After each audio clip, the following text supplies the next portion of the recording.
প্রিয় দর্শক, জামায়াতে ইসলামী মানেই রাজাকার আর দাড়ি টুপি মানেই জঙ্গি মৌলবাদ, এমন এক বর্ণনা নাটক, সিনেমা থেকে শুরু করে পাঠ্যপুস্তক সবখানে প্রতিষ্ঠিত করবার চেষ্টা চলেছে গেল ১.৫ দশকে। মুসলমানদের জন্য গোটা বাংলাদেশটাই এক নির্যাতিত কারাগারে পরিণত হয়েছিল, আর সেই নির্যাতনের মূল কেন্দ্রবিন্দু ছিল বাংলাদেশ জামায়াতে ইসলামী।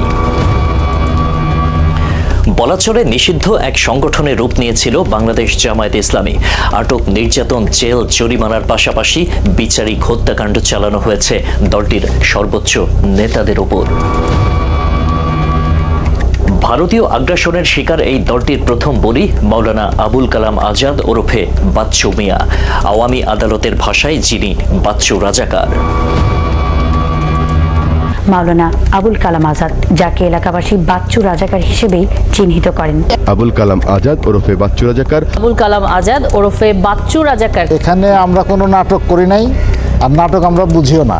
মাওলানা আবুল কালাম আজাদ ওরফে বাচ্চু মিয়া নাকি বাচ্চু রাজাকার, আদালতের রায় শিরোধার্য, তাও আবার যেন তেন নয়। আন্তর্জাতিক আদালত বলেছেন মাওলানা আবুল কালাম আজাদ এলাকায় সবার কাছে বাচ্চু রাজাকার হিসেবেই পরিচিত। আন্তর্জাতিক মানের এরকম আদালতকে অবজ্ঞা করে আদালত অবমাননার ঝুঁকি নিতে চায় না, যে কারণে আমরাও কথিত আন্তর্জাতিক অপরাধ ট্রাইব্যুনালের ঘোষিত বাচ্চু রাজাকারের খোঁজে ফরিদপুরে।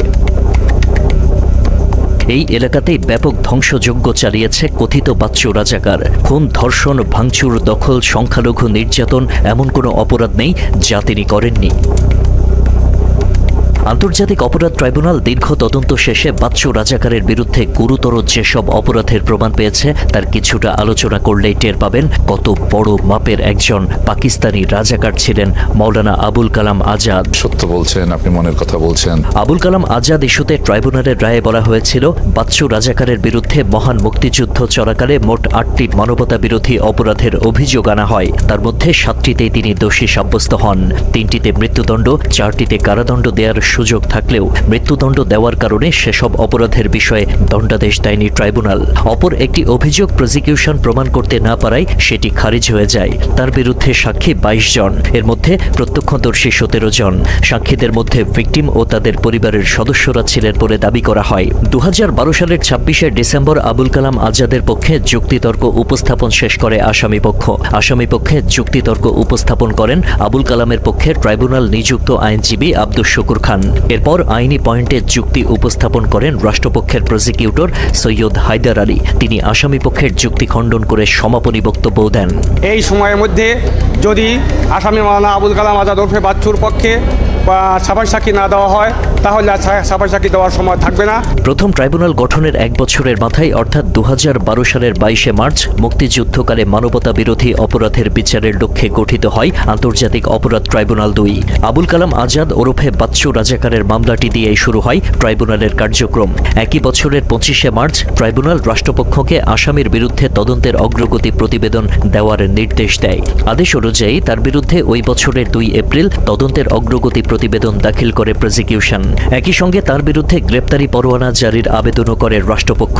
উল্লেখ্য, ২০১২ সালের ১০ এপ্রিল বাচ্চু রাজাকারের বিরুদ্ধে তদন্ত শুরু হয়। রাষ্ট্রপক্ষের আবেদনের শুনানি শেষে ৩ এপ্রিল তাকে গ্রেপ্তার করে ২৪ ঘণ্টার মধ্যে আদালতে হাজির করার নির্দেশ দেয় ট্রাইব্যুনাল। তার আগেই তিনি গা ঢাকা দেন। ফলে ওই দিন পুলিশ তার রাজধানীর উত্তরার বাড়িতে অভিযান চালিয়ে তাকে গ্রেপ্তারে ব্যর্থ হয়। ২০১২ সালের ২৬শে জুলাই আবুল কালাম আজাদের বিরুদ্ধে তদন্ত শেষ করে প্রসিকিউশনের কাছে প্রতিবেদন জমা দেয় তদন্ত সংস্থা। ৯ সেপ্টেম্বর আবুল কালাম আজাদের বিরুদ্ধে এই আনুষ্ঠানিক অভিযোগ আমলে নেয় ট্রাইব্যুনাল। অভিযোগে তার বিরুদ্ধে হত্যা, গণহত্যা, ধর্ষণ, দেশান্তরিত ও ধর্মান্তরিতকরণ সহ মানবতা বিরোধী অপরাধের ১০টি ঘটনায় ২২টি অভিযোগের ভিত্তিতে মোট ৪৪৮ পৃষ্ঠার অভিযোগ দাখিল করা হয়। ২৩শে সেপ্টেম্বর পত্রিকায় বিজ্ঞপ্তি দেওয়ার মাধ্যমে বাচ্চু রাজাকারের বিরুদ্ধে হুরিয়া জারি করে ট্রাইব্যুনাল। আর ২০১২ সালের ৭ই অক্টোবর ট্রাইব্যুনাল আবুল কালাম আজাদের অনুপস্থিতিতে বিচার শুরুর আদেশ দিয়ে তার পক্ষে আইনি লড়াই করতে সরকারের খরচে মোহাম্মদ আব্দুস শুকুর খানকে আইনজীবী হিসেবে নিয়োগ দেয়। ৪ নভেম্বর তার বিরুদ্ধে ৮টি অভিযোগের ২২টি ঘটনার ভিত্তিতে অভিযোগ গঠন করে ট্রাইব্যুনাল। পরে হত্যা করেছিল সেই তুষ্ট কুমার, তুষ্ট মাস্টার আজকে মাননীয় ট্রাইব্যুনালে সাক্ষী দিয়ে বলেছে তাকে গুলি করে হত্যা করে। প্রিয় দর্শক, কথায় আছে পাপ তার বাপকেও ছাড়ে না, অতএব কর্মের ফল তো ভোগ করতেই হবে। কিন্তু প্রশ্ন হলো, যেই পাপীর পাপে পুরো পরিবারকে পাপিষ্ঠ বানিয়ে শাস্তি দেওয়া হয়েছে, সেই পাপী কি আসলেই পাপ করেছেন? চলুন দেখে আসা যাক। কথিত আন্তর্জাতিক অপরাধ ট্রাইব্যুনালের অভিযোগের সত্যতা জানতে ক্রাইম এডিশন টিম হাজির হয়েছিল ফরিদপুরের বোয়ালমারী উপজেলার পরমেশ্বরদী ইউনিয়নের শ্রীনগর গ্রামে। আদালতে প্রমাণিত বাচ্চু রাজাকারের অভিযোগ শুনে এতক্ষণে যে খুনি, ধর্ষক আর লুটপাটকারীর ভয়ঙ্কর চেহারা আমাদের চোখের সামনে ভেসে উঠেছে, আমরা সেই ভয়ঙ্কর বাচ্চু রাজাকার সম্পর্কে ওই এলাকার মানুষের কাছে জানার চেষ্টা করি। বাচ্চা বন্দুক, খেলাধুলা, বাজার মিলেনু, বাজারে বাজার মেলে নাই, আমরা বাজার মিলেছি এই জায়গায় দেয়া, এই ফিলি করছি। শাহজাফর চলো, এই বাচ্চু মিয়া চলো, শাহজাফরের উপরে বাচ্চু মিয়া, বক্তা, ব্রেন, ভালো লোক। আওয়ামী দুঃশাসনের সময় আওয়ামী শাসন করছে যারা, তারা মানে এটাকে করে তাকে রাজাকার বানায় তাকে একটা বিচারের সম্মুখীন করছে। বিচারের সম্মুখীন করে তার ফাঁসির অর্ডার হয়েছে, সে যে কোনোভাবে চলে গেছে। কিন্তু এখন সুষ্ঠু বিচার পেয়ে সে আবার পুনরায় দেশে আসবে। যুদ্ধাপরাধের দায়ে দণ্ডপ্রাপ্ত আসামি আবুল কালাম আজাদ সম্পর্কে যে ঘৃণা নিয়ে তার এলাকায় গিয়েছিলাম, ধীরে ধীরে আমাদের সেই ভুল ভাঙতে থাকে। মৌলানা আবুল কালাম আজাদ আমাদের সমবয়সী, আমার চাইতে 2-1 বছরের হয়তো ছোট হবে। একই স্কুলে পড়াশোনা করছে, শ্রীনগর স্কুলে। সে তো লোক হিসেবে একজন খুবই ভালো লোক, আমাদের বন্ধু লোক। 1971 সালে তার এ পর্যন্ত আমরা এই মৌলানা সাহেবের বিরুদ্ধে কোনো অভিযোগ আমাদের মুরব্বীরাও বলে নাই, আর আমরাও শুনিনি। 71-এ মৌলানা আবুল কালাম আজাদ কাদেরকে মেরেছেন সেই প্রমাণ পাবার আগেই একজনের খোঁজ পাওয়া গেল, যাকে পাকিস্তানিদের হাত থেকে বাঁচিয়েছিলেন। আমার খুব ঘনিষ্ঠ বন্ধু ছিল মৌলানা আবুল কালাম আজাদ। ভালো ইংরেজি, ভালো আরবি, ভালো উর্দু, ভালো ফার্সি বলতে পারতেন, মানে সমস্ত ভাষায় তার সাংঘাতিক দক্ষতা ছিল। তো এইখানে যখন মন্দিরেতে পাক আর্মি আসছে, তাদের সিদ্ধান্ত ছিল আমাদের বাড়ি এই পাশে, আমাদের বাড়িটা জ্বালিয়ে দেবে। সেই সিদ্ধান্ত আমার বাড়ির উদ্দেশ্য করেই আসছিল তারা। আর্মির সাথে আবুল কালাম আজাদের দেখা হয়েছিল সেখানে সে তার ভাষা দিয়ে, তার উর্দু ভাষা দিয়ে তাদের বুঝাতে সক্ষম হয়েছে সে তাদের বাড়িটা জ্বালানো ঠিক হবে না, এবং যার কারণে তখন আমাদের বাড়িটা সেভ হয়ে যায়। বাচ্চু রাজাকারের গ্রামে অর্থাৎ ফরিদপুরের সালতা উপজেলার যদুনন্দী ইউনিয়নের বড় খাড়দিয়া গ্রামে যাকে পেয়েছি, তার কাছে বাচ্চু রাজাকার সম্পর্কে প্রশ্ন করেছি, কিন্তু কি মুশকিল, সবার উত্তরই এক। সে আবুল কালাম আজাদ বা একজন মৌলানা লোক, আলেম, এইভাবে তো জানি বা চিনি থাকে। সে তো একটা ভালো লোক, আমাদের গ্রামে ছিল। তার নামে মিথ্যাতে অভিযোগ দিয়ে তারপরে তাদের হয়রানি করছে, বা ও তো মিথ্যাটা মানত করে যায়, তারাই হয়রানি করছে। 1971 থেকে যতদূর আমরা জানতে পারি, দেখেছি, তখন মৌলানা আবুল কালাম আজাদের দ্বারা আমাদের তো কোনো ক্ষতি হয় নাই, বা এলাকার কোনো ক্ষতি হয়েছে বলেও আমি জানি না। উনি খুব ভালো লোক ছিলেন। স্বাধীনতার সময় 71-এ 16 ডিসেম্বরের আগে আমাদের এখানে পাক বাহিনী অনেক তাণ্ডব চালাইছে। তো স্থানীয় যারা রাজাকার ছিল তারাও করছে অনেক কিছু, লোকজন অনেকেই মারছে। তো এই যে রঞ্জন দাস, যে ওনাকেও পাক বাহিনী মারছে। তো এগুলো আমরা মূলত স্বাধীনতা পরবর্তী জেনারেশন, আমরা স্বাধীনতার সময় আমাদের জন্ম হয়নি, পরবর্তীতে জন্ম হয়েছে। তো এইগুলো আমরা আমাদের মুরব্বীদের মুখে শুনছি। আমি চেয়ারম্যান ছিলাম ঠিক আছে, কিন্তু এই ব্যাপারে আমাদের অতটা সংশ্লিষ্টতা ছিল না, বা আমাদেরকে বলেও নাই। তো এখানে আমরা স্থানীয়ভাবে যতটুকু জানছি যে যারা সাক্ষী দিছে, সাক্ষী যাদের মানা হয়েছে, সাক্ষ্য যারা আদালতে দিছে, এদের অনেকটা বাধ্য করেই নেওয়া হয়েছে সাক্ষী, বিভিন্ন ধরনের প্রেশার ক্রিয়েট করে এনাদেরকে সাক্ষ্য দেওয়ানো হয়েছে। আমার মনে হয় যে মৌলানা আবুল কালাম আজাদকে যে রাজাকার উপাধি দেওয়া হয়েছে, এটা সম্পূর্ণই মিথ্যা কথা।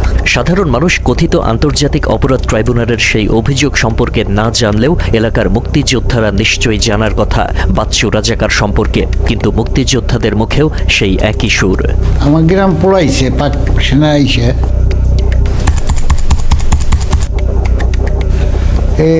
ওই কয়েকদিন পরে আমাকে বাড়ি চালিয়ে পাড়া ধরে পড়াইছে। কিন্তু ওই হিন্দু পাড়া কারা কি মারছে কারে এইটা আমার দেখা নেই, জানা নেই, বুঝছেন। আমি কিন্তু আসলে বাস্তব মেয়ে যে মারছে তাও আমি দেখিনি, আমি জানি না। এখানে আমাকে পূর্বের দিক ছিল কিছু লোক, সেই আইনিটা আমি কে নাম বলতে চাই না, সেই আমাকে এইগুলো পড়েছে। আমার তার মৃত্যু হয়ে গেছে, ওনার নাম শুনছি কিন্তু এই রাজাকার হিসেবে আমি শুনিনি।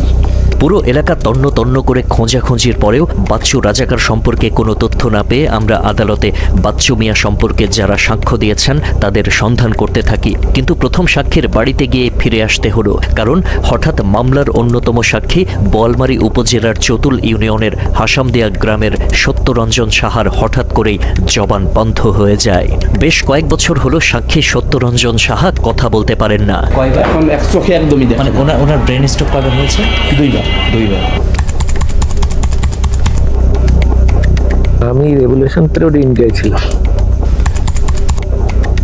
তুষ্ট কুমার মণ্ডলকে বাচ্চু রাজাকারের বিরুদ্ধে দেয়া সাক্ষী সম্পর্কে জিজ্ঞাসা করতেই তিনি ফাঁস করে দেন কতটা সূক্ষ্মভাবে মাওলানা আবুল কালাম আজাদকে হত্যার পরিকল্পনা করা হয়েছিল। তুষ্ট কুমার আমাদেরকে জানান ৭১-এ তিনি বাংলাদেশ থেকে পার্শ্ববর্তী দেশে পালিয়ে গিয়েছিলেন। স্বাধীনের পর তিনি দেশে ফিরে আসেন, অথচ তিনিই কিনা এই মামলার সাক্ষী। তিনি জানান রীতিমতো বাধ্য করা হয়েছিল তাকে সাক্ষ্য দিতে। তিনি স্কুল শিক্ষক ছিলেন, তাকে চাকরিচ্যুত করার ভয়ও দেখানো হয়। জীবন বাঁচানোর তাগিদে তিনি মিথ্যা সাক্ষ্য দিয়েছেন বলে আমাদের কাছে স্বীকার করেছেন। কয়েক বছর পরেই আমি হঠাৎ একদিনকে জানতে পারলাম আমি সাক্ষী হয়ে গেছি। ওটা বাজারে আমাকে অ্যারেস্ট করে, পুলিশ হেফাজতে রাখে, গোলাপবাগ পুলিশ স্টেশন ওইটা রাখে। তো ওখানে থাকার আমি 10 দিন 11 দিন ছিলাম।